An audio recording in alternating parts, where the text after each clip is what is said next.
Unique education. Study with motivation. Good evening students. So आज class रे आमे माने देखिबा कि जो पिला माने मुख्यतः गवर्नमेंट सिटी कोर्स करुचंती बा ट्रेनिंग नौचंती सेमानकर गोटे पुस्तिका होची शिक्षार्थी को बुझीबा एवं से पुस्तिकाटी प्रथम वर्ष रे अध्ययन करने को पड़ी थाए। ताले आज ये क्लास रे आमे यार कौन कौन सब टॉपिक रही है देखिबा। प्रथम देखिबा तो प्रथम चैप्टर होची जे शिक्षार्थीर विकास को बुझीबा। कौन अच्छी ना शिक्षार्थीर विकास को बुझीबा। प्रथम चैप्टर होची प्रथम चैप्टर में देखिबा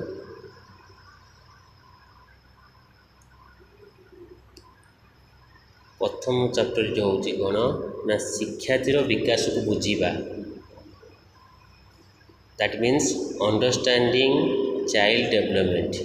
गोटे शिक्षार्थीर विकास किपरि होइथाय ताको आमे बुझीबा। द्वितीय चैप्टर होची शिक्षण प्रक्रिया को बुझीबा, अंडरस्टैंडिंग लर्निंग प्रोसेस। तृतीय चैप्टर होची शिक्षार्थीर व्यक्तित्वर विकास बा ताको आमे इंग्लिश रे कहले पर्सनालिटी डेवलपमेंट ऑफ लर्नर। और चतुर्थ टॉपिक टी होची अंतर्निवेशी परिस्थिति रे शिक्षार्थी लर्नर इन इनक्लूसिव कॉन्टेक्स्ट। पंचम होची परिसंख्यान बा ताको आमे कहि थाउ एलिमेंटरी स्टैटिस्टिक्स। तो आज ये क्लास रे आमे प्रथम विषयटी को शिक्षार्थीर विकास को बुझीबा यही चैप्टर को आमे पढ़िबा आरंभ करिबा। चलो आमे चैप्टर को जीवा।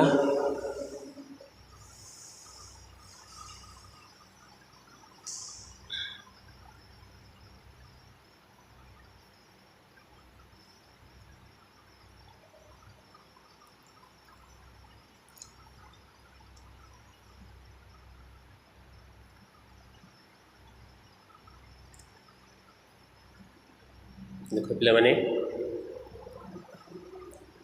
एटी पृष्ठा नंबर 2 रे तुमर किसी उपक्रम देछि। कौन देछि? उपक्रम देछि। उपक्रम ए उपक्रम रे देला देखो प्रथमे जे आपण माने लक्ष्य करथिबे गोटे पिलार ओजन दिन दिन बढ़ुची। तो पिला माने तुमे लक्ष्य करथिबो एटी गोटे शिशुटी जन्म नेला ताले कौन होची ना से शिशुटी प्रथमे कौन होता है ना से कथा कही पारे कि चली पारे। से कौन करे ना थार द्वारा निजर भाव विनिमय करे, तापर आस्ते आस्ते कथा कहवा शिखे, तापर पेटेबा आंठेबा और चलवा आस्ते आस्ते शिखी थाए। एवं ता सहित तार कौन होता है ना समय अनुसार तार उच्चता एवं ओजनर मध्य वृद्धि घटी थाए। एवं सेकेंड लाइन कहला पिलार ओजन बढ़िबा देखी माँ भारी खुशी होउछंती।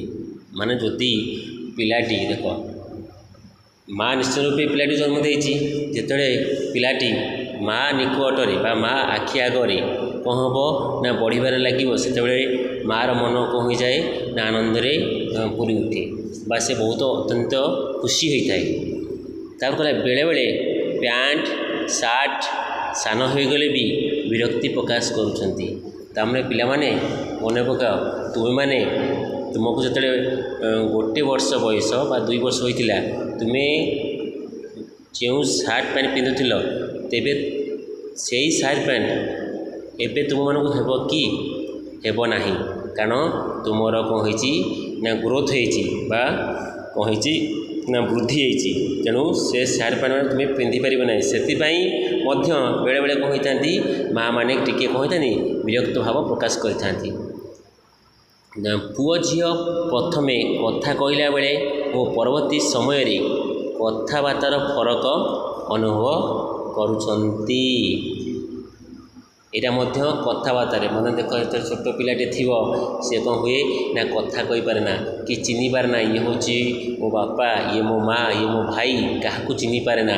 କିନ୍ତୁ ସମୟ ଯେତେବେଳେ ବଢ଼ି ଚାଲେ, ଯେତେବେଳେ ତା'ର କ'ଣ ହୁଏ ନା ବୃଦ୍ଧି ବା ବିକାଶ ହୁଏ, ସେ କ'ଣ କରେ ନା ଚିହ୍ନିପାରେ, ଇଏ ସ୍ତ୍ରୀ ଲୋକଟି ହେଉଛି ମୋ ମା', ଯିଏ ମୋତେ ଆଦର, ଭଲ ପାଇବା, ସ୍ନେହ, ଶ୍ରଦ୍ଧା ଦେଇଥାଏ, ଏବଂ ଇଏ ହେଉଛନ୍ତି ମୋ ବାପା, ଇଏ ହେଉଛନ୍ତି ମୋ ଭାଇ। ସେ ସମସ୍ତଙ୍କୁ ଜଣ ଜଣ କରି ଚିହ୍ନିପାରେ। ଆହୁରି ମଧ୍ୟ ପିଲାର ଲେଖା ଶୈଳୀ ଓ ଚିତ୍ରାଙ୍କନରେ ଭିନ୍ନତା ଦିନକୁ ଦିନ ପରିଲକ୍ଷିତ ହେଉଛି। ତାହେଲେ କ'ଣ ନା ପିଲାଟି ଯେତେ ଜନ୍ମ ହେଲା କ'ଣ ସେ ସିଧାସଳଖ ABCD ଲେଖିବା ଆରମ୍ଭ କରିବ ବା ଚିତ୍ରଟି ଅଙ୍କନ କରିପାରିବ ନାହିଁ, ସେ ଅଙ୍କନ କରିପାରିବ ନାହିଁ। ପ୍ରଥମ ଯଦି ତୁମେମାନେ ମନେ ପକା, ତୁମକୁ ଯେତେବେଳେ ପଢ଼ିବା ଆରମ୍ଭ କଲ ବା ଖଡ଼ିଶିଲ ଧରିବା ଆରମ୍ଭ କଲ, ସେତେବେଳେ ତୁମକୁ କ'ଣ କରାଯାଏ ନା ବ୍ରହ୍ମା, ବିଷ୍ଣୁ, ମହେଶ୍ୱର ଏ ତିନିଟା ଗୋଲ କରିକି ତୁମକୁ ବୁଝେଇ ଦିଆଯାଏ, ଏ ହେଉଛି ବ୍ରହ୍ମା, ଇଏ ବିଷ୍ଣୁ, ମହେଶ୍ୱର। ଯେତେବେଳେ କି ଏ ତିନି ଜଣଙ୍କ ଆକାର କ'ଣ ହୋଇଥାଏ ସମାନ ହୋଇଥାଏ, କାରଣ ଆମକୁ ଚିହ୍ନେଇ ଦିଆଯାଏ ଯେ ପ୍ରଥମଟା ହେଉଛି ବ୍ରହ୍ମା, ସେକେଣ୍ଡଟା ହେଉଛି ବିଷ୍ଣୁ, ତୃତୀୟଟା ହେଉଛି ମହେଶ୍ୱର, କିନ୍ତୁ ତିନି ଜଣଙ୍କ ତ ସମାନ ପ୍ରକାର। କିନ୍ତୁ ସେତେବେଳେ ଆମର କ'ଣ ହୋଇଥାଏ ନା ବୋଧ ଶକ୍ତି କ'ଣ ହୋଇଥାଏ ର ବିକାଶ ହୋଇନଥାଏ। ସେଥିପାଇଁ ଆମେ ଜାଣିପାରିନଥାଉ, ଆମକୁ ଯାହା କହିଦିଆଯାଏ ଆମେ ମନେ ରଖି ସେଇ ଅନୁସାରେ କ'ଣ ହୋଇଥାଉ ଆଗକୁ ବଢ଼ିଥାଉ। ବୁଝିଲା ପିଲାମାନେ ଭଲ ଭାବରେ? ତାପରେ ପରବର୍ତ୍ତୀ କ'ଣ ଯିବା, ଟିକେ ଲିଭେଇ ଦେବା।